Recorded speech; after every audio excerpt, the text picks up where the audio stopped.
Hello, welcome back my YouTube channel always new 142। तो कैसे हैं आप लोग? आशा है अच्छे होंगे, स्वस्थ होंगे और अपनी परीक्षा की तैयारी में सब लोग अभी से ही लग गए होंगे। तो आज हम लोग फिर से क्लास 10th मैथ का चैप्टर नंबर जो हमारा 1V है, वास्तविक संख्या का, इन अध्याय में यानी भारतीय भवन के जितने भी क्वेश्चन हैं, सारे क्वेश्चनों को हम लोग अच्छी तरह से समझने का प्रयास करेंगे। अगर आपको हमारी वीडियो अच्छी लगे तो बाकी समझ रहे हैं, आगे नहीं बोलेंगे। तो चलते हैं हम लोग अपनी प्रश्नावली की तरफ। क्वेश्चन क्या है समझते हैं।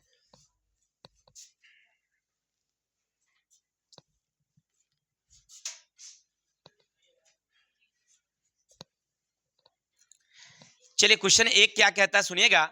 लिखा है रिक्त स्थानों की पूर्ति करें। आपके एग्जाम में इस तरह के क्वेश्चन रहते नहीं है, फिर आपके दिमाग में आता होगा तो सर पढ़ने से क्या फायदे हैं। तो पता नहीं क्या फायदे हैं, गणित में लिखा हुआ हम भी बता देते हैं आपको, लेकिन फायदा है मेरे भाई। ऐसे नहीं है कि एग्जाम में नहीं आता है, एग्जाम में आता ही है, केवल पूछने का सिस्टम अलग है। क्या है वो भी हम बताते हैं। फिलहाल समझते हैं, पहले क्वेश्चन पढ़ते हैं। लिखा हुआ है कि धन पूर्णांक p, यानी कह रहा है आपसे कि p कोई एक संख्या है जो अभाज्य है, अभाज्य अभाज्य है। यदि p में केवल डैश और डैश से भाग लगेगा, तो p में किससे भाग लगेगा? तो अभाज्य होने के लिए हमने बताया था कि इसका गुणनखंड मात्र 2 होते हैं, या तो उसमें 1 से लगेगा, नहीं तो जो मूल संख्या है ना उसी से लगेगा। जैसे हमारा 5 एक अभाज्य संख्या है। आप कैसे समझे कि 5 अभाज्य है? इसलिए क्योंकि इसमें 1 से लगेगा, नहीं तो 5 से लगेगा। 11 हमारा अभाज्य संख्या है, इसलिए क्योंकि इसमें 1 से लगेगा, नहीं तो 11 से लगेगा। इसी तरह से हमारा 19 अभाज्य संख्या है, 1 से लगेगा, नहीं तो 19 से लगेगा। That's all. इसी तरह से हमारा p एक अभाज्य संख्या है, तो p में 1 से लगेगा, नहीं तो p से लगेगा। किसी को दिक्कत? ठीक इसी तरह से अगर a अभाज्य संख्या है तो उसमें a 1 से लगेगा, नहीं तो a से लगेगा।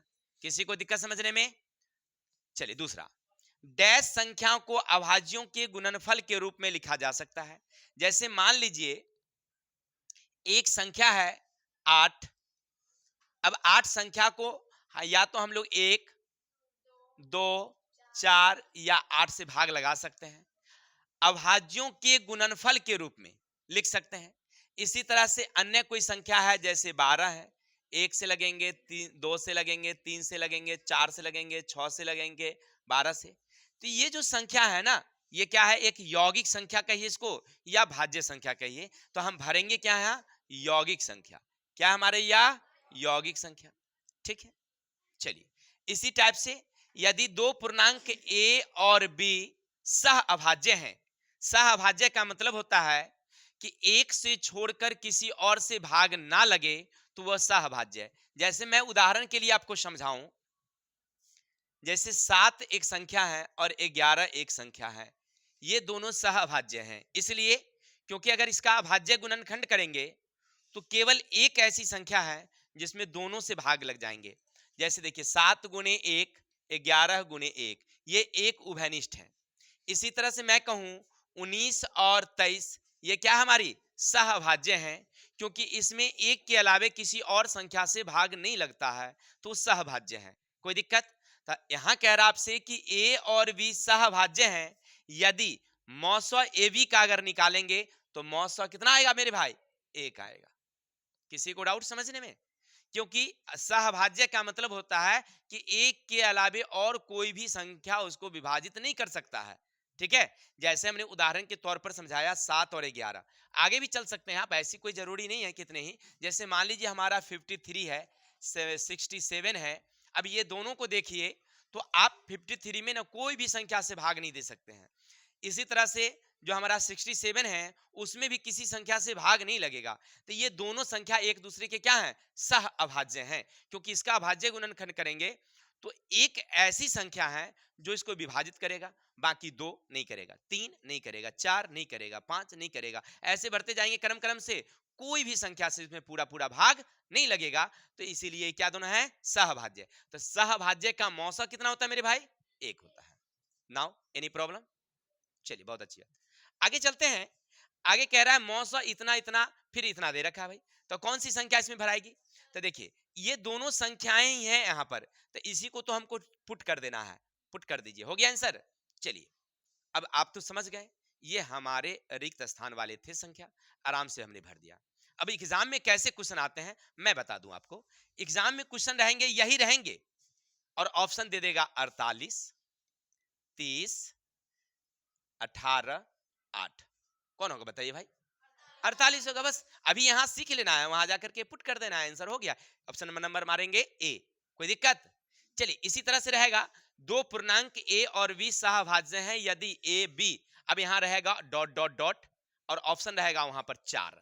ऑप्शन रहेगा 4, ऑप्शन एक में रहेगा ए, दो में रहेगा बी, सी में रहेगा ए बी, और डी में रहेगा 1। कौन सा मारेंगे मेरे भाई? समझ में आई बातें? तो बस इसी तरह से क्वेश्चन एग्जाम में रहते हैं। ऐसे डॉट डॉट वाला तो वहां पूछता नहीं है, ऑप्शन वाला पूछता है। तो परीक्षा में इस तरह के क्वेश्चन रहेंगे। समझने में किसी को दिक्कत? आशा रखें हो गया। चलिए तो एक बार हाथ उठा के दिखाइए सारे बच्चे कि समझ गए हम लोग। बहुत अच्छा, धन्यवाद।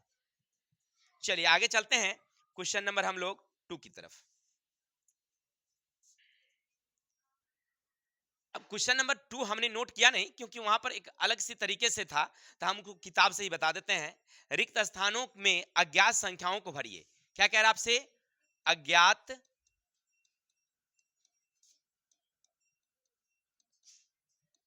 संख्याओं को भरिए।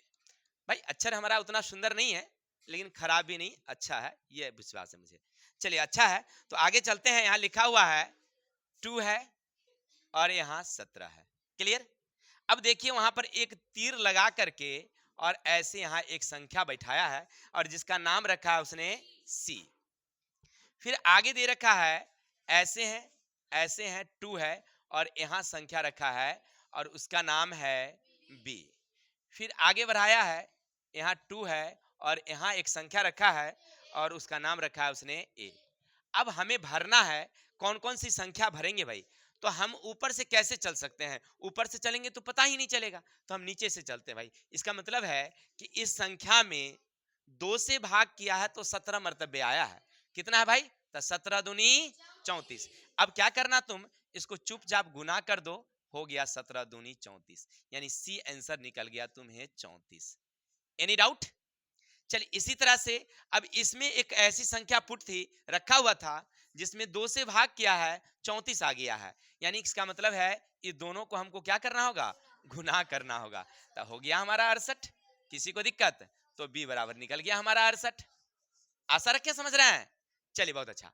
आगे हैं, फिर से कह रहा आपसे कि इसमें एक संख्या थी जिसको गुना कर देते हैं, तो 8 दूनी 16, 6 दूनी 12, 1 13, यानी ए बराबर हो गया हमारा 136। यही आंसर था। किसी को दिक्कत समझने में? धन्यवाद। चलिए इसी का दूसरा नंबर क्वेश्चन अगर आप देखेंगे, अगर इसी का दूसरा नंबर क्वेश्चन देखेंगे, रोमन संख्या 2, तो एक लिखा हुआ है 72, इसमें से एक पतंग इधर भागी, एक पतंग इधर भागी, और यहां दिया है, अरे यहां दिया है, यहां 8 लिखा हुआ, यहां मालूम नहीं है मुझे कितना होगा, तो सीधा 8 से इसमें डिवाइड कर दीजिए, 9 8 72, इसका मतलब यहां 9 है। अब यहां से 3 पतंग उड़ा दिया है, 3 पतंग उड़ा दिया है, इधर से 2 पतंग उड़ा दिया है। क्लियर? चलिए तो यहां 9 का खंड कर देते हैं, कितना आ जाएगा मेरे भाई? तो 3 तिया 9, ये भी आ जाएगा 3 तिया 9। इधर खंड कर देंगे 8 का, 8 का कितने टुकड़ा? तो 2 गुने 2 गुने 2। क्लियर? समझने में किसी को दिक्कत? बस कुछ नहीं है, थोड़ा सा मल्टीप्लाई करना है, गुना करना है, और मुझे ये आशा और विश्वास है कि सब लोग अच्छी तरह से समझ गए होंगे। किसी को दिक्कत? आगे चलें क्या? क्लियर हो गया सबको? चलिए बहुत अच्छी। तो आप स्क्रीनशॉट लेना चाहते हैं तो ले सकते हैं। तो चलते हैं हम लोग क्वेश्चन नंबर 3 की तरफ।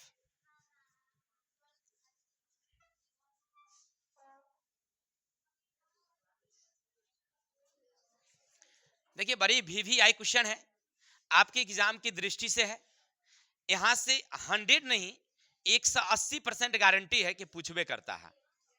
इतना हमें अपना विश्वास है, हमारा विश्वास को कोई तोड़ नहीं सकता, क्योंकि मुझे बहुत अनुभव है।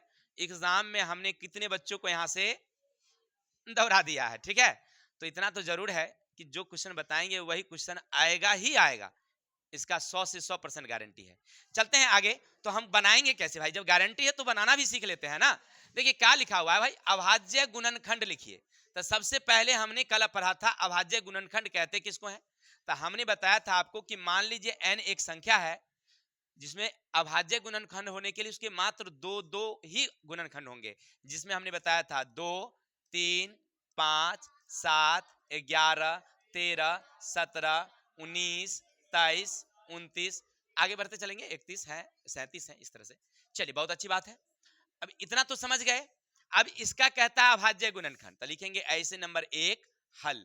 आपके क्वेश्चन में इसको अभाज्य गुणनखंड लिखने के लिए नहीं पूछेगा, जैसे हम लिखते हैं वैसे नहीं पूछेगा, ये ऑब्जेक्टिव का क्वेश्चन है। आपको पूछेगा कैसे वो भी अभी क्लियर करेंगे, पहले सीख लेते हैं।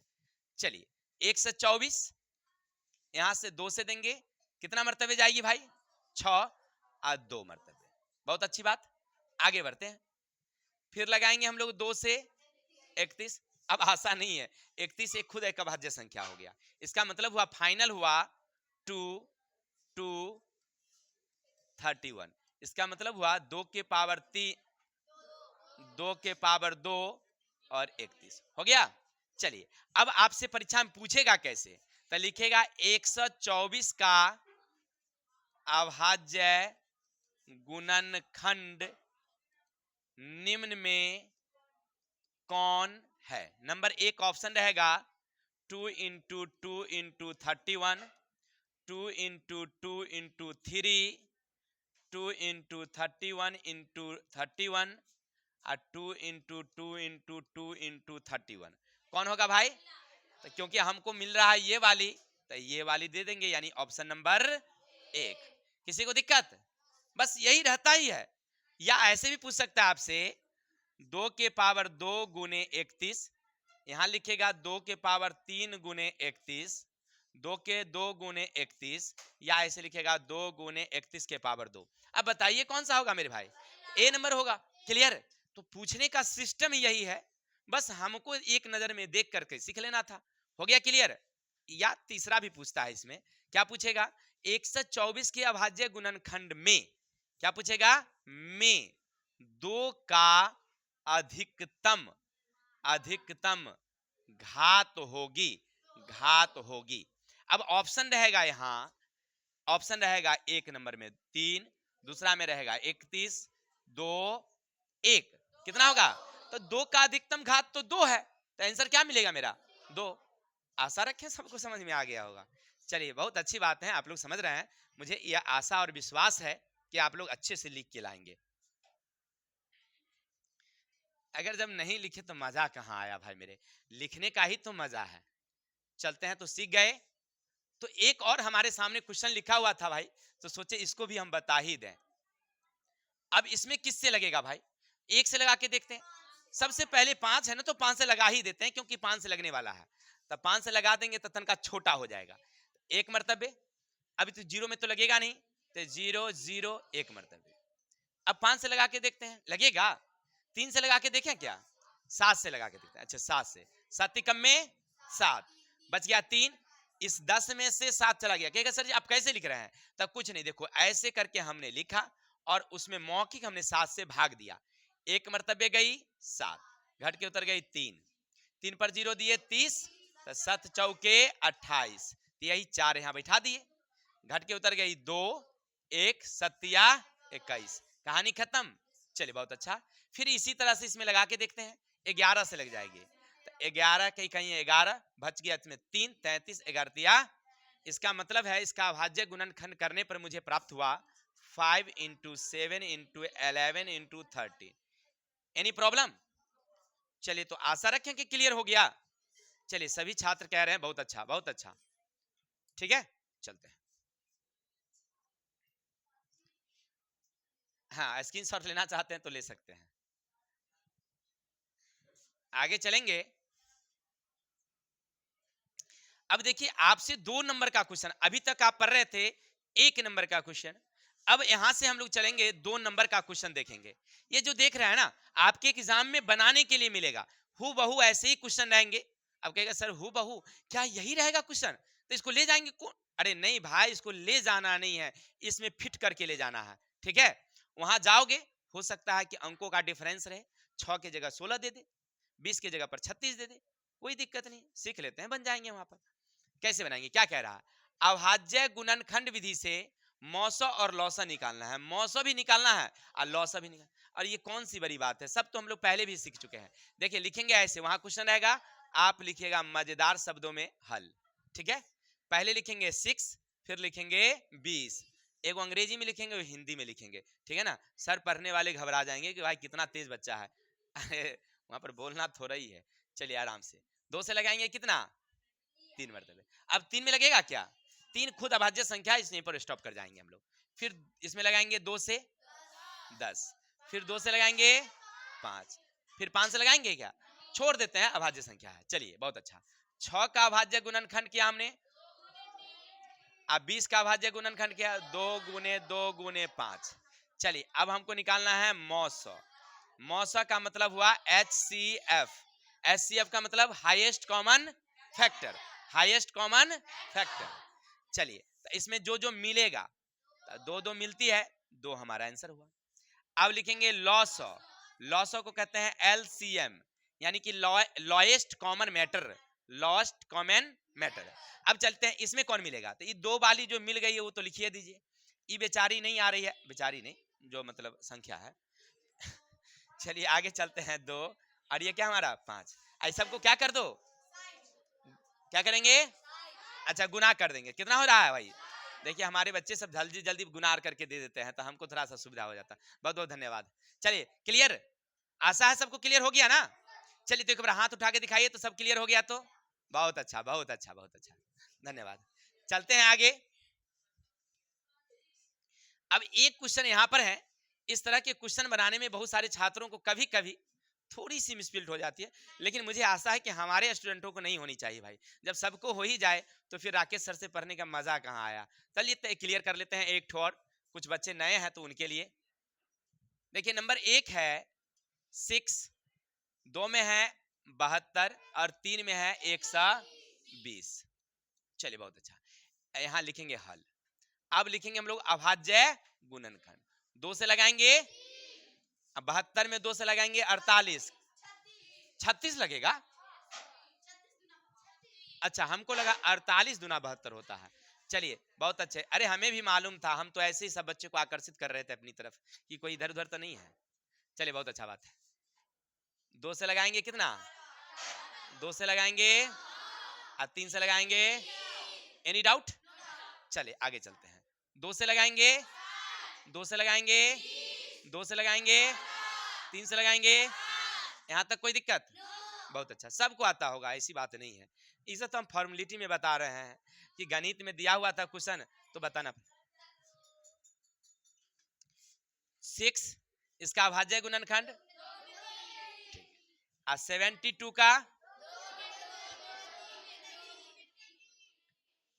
120 का,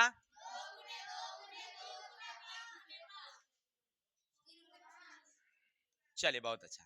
अब हमें निकालना क्या है भाई, मौस, तो मौस कौन होगा भाई, तो जो मिलेगा 2 2, बहुत अच्छा, 3 3 3, तो बहुत अच्छा, तो 3 दूना, किसी को डाउट। अब निकालेंगे हम लोग लॉस, तो लॉस कौन कौन, तो पहले जो मिल रहा है ये तो आराम से लिख देंगे। अब आगे चलिए, अब ये डबल डबल मिल रहा है ना, तो ये दोनों के बदले में हम एक के बोलेंगे, याद रखिएगा। बस यहीं पर थोड़ा सा बच्चा गड़बड़ी कर देता है कि दूगो में मिला तो क्या लेंगे कि नहीं लेंगे, तो हाँ लेंगे भाई, दूगो तो मिल रहा है तो ले लेंगे, ये दोनों मिल रहा है तो भी ले लेंगे, लेकिन ये अकेला पड़ जाता है, इसको भी एक बार लिखेंगे, इसको भी एक बार लिखेंगे। यानी कहने का मतलब है तीनों में मिला तभियो एक बारी, दूगो में मिला तभियो एक बारी, और नहीं मिला तभियो एक बारी। सबको ले लीजिए, मल्टीप्लाई कर दिए, कितना हो गया। चलिए देखिए हमारी कुमकुम सबसे पहले आगे रहती है इस सब में, वो सोच रही थी कि सर जी पूछेंगे तो हम जल्दी से ना गुनाह कर लेते हैं। बहुत बहुत धन्यवाद आपको। चलिए आप सभी को भी कह रहे हैं, ऐसा नहीं केवल कुमकुम को बोल रहे हैं, इस सब जितने भी वीडियो देख रहे हैं सबको बोल रहे हैं। चलिए बहुत अच्छा, लेकिन कुमकुम को थोड़ा सा ज्यादा धन्यवाद क्योंकि वो सबसे पहले बता देती है। चलते हैं आगे की तरफ, हो गया। अगर स्क्रीनशॉट लेना चाहते हैं तो ले सकते हैं। चलते हैं आगे।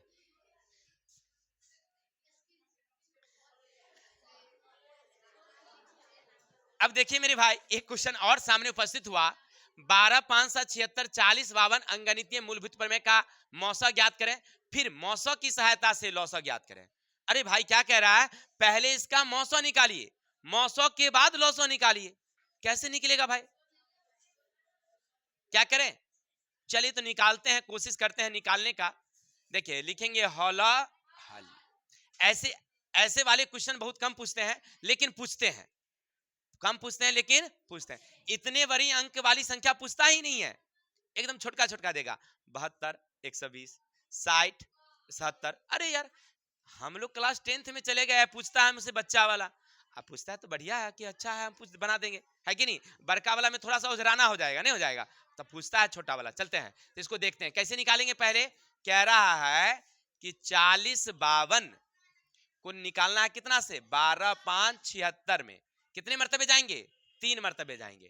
तो 3 मर्तबे लगे, 3 दुनिया 6, अब 5 तिनिया हासिल 1, और 4 तिनिया 0, 2, 4। बहुत अच्छा। अब 420 में 52 में कितना मर्तबे, 9 मर्तबे। 0 के 0, 9 दूनी हासिल 9 चक 36, 1 घट के उतर गया 2, 15 में 7, ये बच गया 2। कोई दिक्कत? तो 272 से फिर देंगे 400 1 मर्तबे, 272, 8, 4, 1, 272 में कितना मर्तबे, उतरेगा 148, उतरेगा 2, 124, 148 में 1 मर्तबे,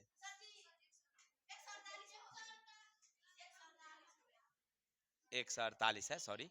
तो यहाँ देंगे 124, घट के उतर गया 4, फिर उतारेंगे 124, 6 मर्तबे, 24 पंचे नहीं 24 पंचे 24 पंचे 120, 4, 24 में देंगे 6 मर्तबे, यानी इसका मौसा कितना निकल गया, 4 निकल जाएगा। अब कहेगा सर इससे पहले हमने पहले अध्याय में ई वाला का मौसा हमने निकाल दिया था, इसीलिए हमने जल्दी जल्दी समझा दिया। अब कहेगा सर जी हम नहीं समझे, तो आप नहीं समझे तो गलती आपकी है, क्या आपने पहला वाला वीडियो नहीं देखा है? तो जाइए पहले चैनल पर वीडियो देखिए, तब समझ में आएगा। हर बार तो हम समझाएंगे नहीं क्या, तो इसीलिए आप जाके इसको वीडियो वहां देख लीजिए। अब आगे चलते हैं, यानी इसका देखिए ये हुआ हमारी पहली संख्या, क्लियर। कितना निकला, 12, 5, 76। ये हो गया हमारी दूसरी संख्या, कितना हो गया, 40, 52।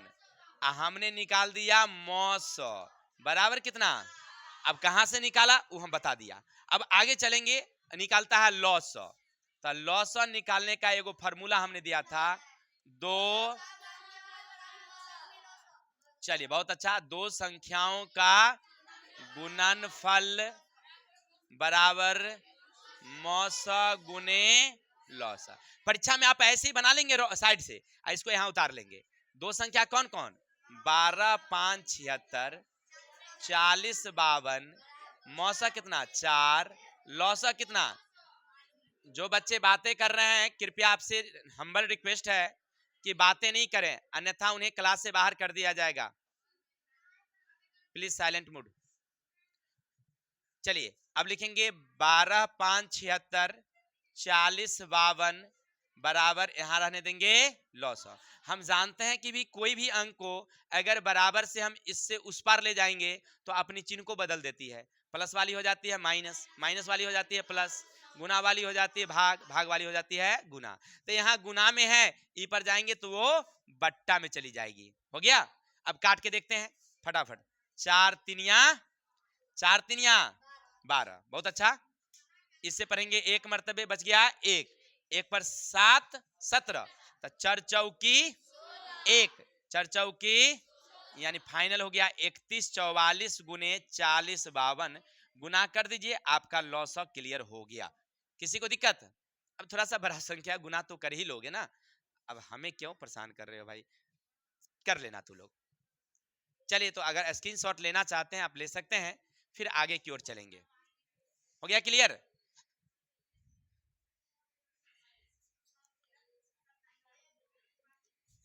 देखिए यहां जो क्वेश्चन देख रहे हैं ना, आपके एग्जाम में हूबहू वही क्वेश्चन उतरेंगे, एकदम हूबहू वही रहेगा। ठीक है, अब आपके दिमाग में आता होगा कि सर क्या सब यही रहेगा, तो यही वाला पन्ना ले जाएंगे ना।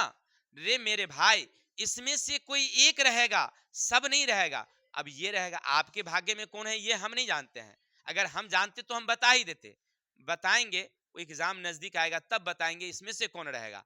लेकिन अभी फिलहाल पढ़ना सब है हमें। ठीक है, तो सबको देख लेते हैं, एग्जाम के टाइम वाला वीडियो देख लीजिएगा तो सब हो जाएगा क्लियर कि कौन कौन आने वाला है। चलिए, तो आप देख रहे हैं ना लॉस इतना है भाई, कितना, तब 22, 33, 8 है। और ये क्या है, इसका मतलब ये है पहली संख्या और ये हमारी दूसरी संख्या। चलिए, अब जो दिया हुआ है ना पहले नोट कर लेंगे हम लोग। किसी भी क्वेश्चन को हल करने के लिए सबसे पहले जो दिया रहता है ना उसको क्या करते हैं हम लोग, नोट करते हैं। तो लिखेंगे ये जो देख रहे हैं क्या भाई मेरे, पहली संख्या, पहली संख्या कितना भाई, 306। अब लिखेंगे हम लोग दूसरी संख्या, कितना भाई मेरे, 657। ये क्या दे रखा है भाई, तो लौसा। लौसा का मतलब समझ रहा है ना, लघुत्तम समापवर्तक। मौसा का मतलब महत्तम समापवर्तक। ठीक है, यानी इसको अंग्रेजी में बोले तो एलसीएम और उसको बोलेंगे तो एचसीएफ। चलिए, इतना रखा है 2 2 3 3 8। अब यहां पर लिखेंगे हम लोग मौसा।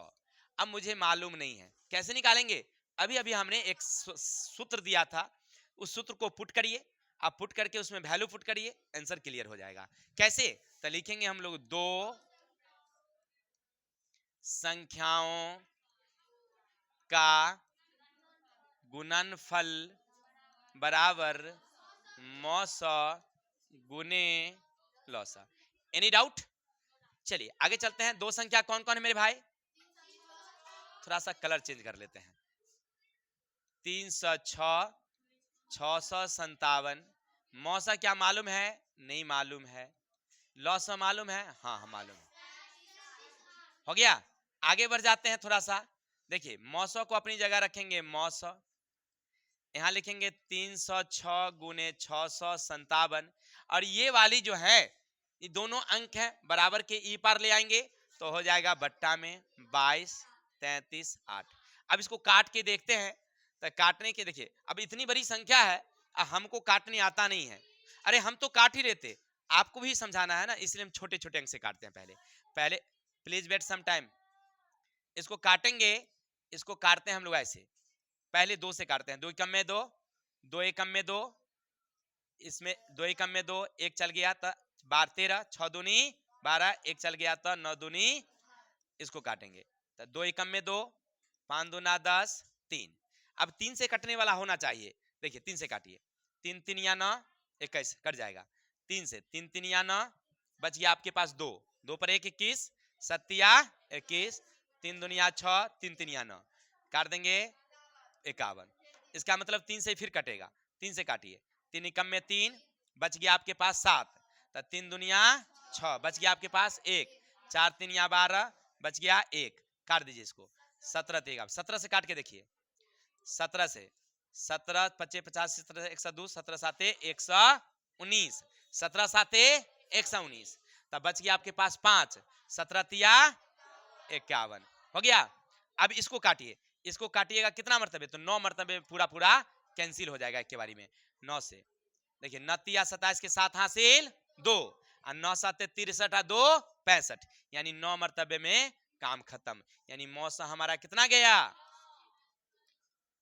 आप ना डायरेक्ट भी काट सकते थे, हमें तो आंसर भी मालूम था कि इसका 9 आंसर होगा, लेकिन अगर हम काट देते ना तो शायद आप नहीं समझ पाते। तो हमने क्या किया, छोटे छोटे अंकों से काटा है। आपके एग्जाम में अगर इसी तरह से कोई भी बड़ी संख्या रहेगी ना, धीरे धीरे काटते चलेंगे, आंसर अपने आप पहुंच जाएंगे। तो आशा है कि आप समझ गए होंगे। किसी को दिक्कत, आगे चले क्या। चलिए, अगर आप स्क्रीनशॉट लेना चाहते हैं तो ले सकते हैं। तो हम लोग अगले पावदान की ओर चलें, और लास्ट क्वेश्चन अब बचा हुआ शायद हमारे ख्याल से।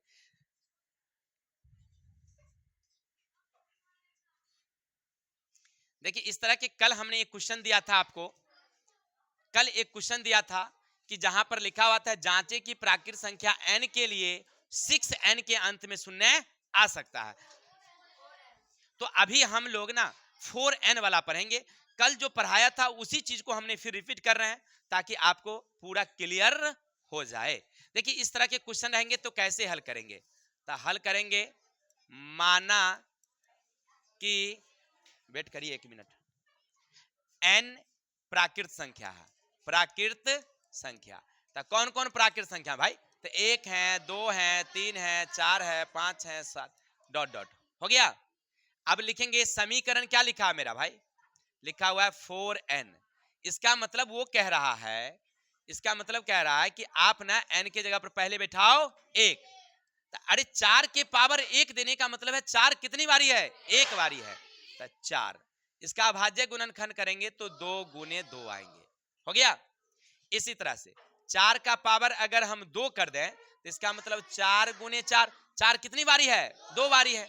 इसका अभाज्य गुणनखंड 2 गुने 2, 2 गुने 2। फिर इसी तरह से 4 के पावर अगर 3 कर दें तो 4 गुने 4 गुने 4, 2 गुने 2 गुने 2 गुने 2 गुने 2। इसी तरह से आप बारी बारी से 4-5 को लिख लीजिए। लिखने के बाद 10, इसी तरह से लिखने के बाद अब आप गौर करके देखेंगे क्या इसके अंत में शून्य आएगा, नहीं आएगा। लिखेंगे किसी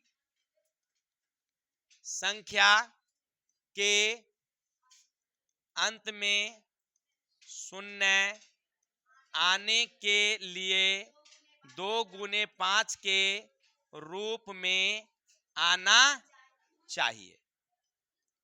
यहां 2 गुने 2 के रूप में है, इसलिए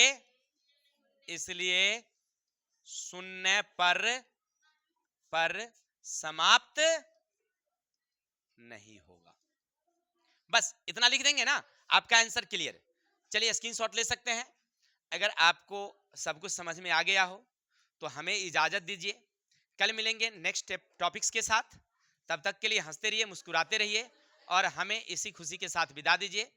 तब तक के लिए जय हिंद, जय भारत।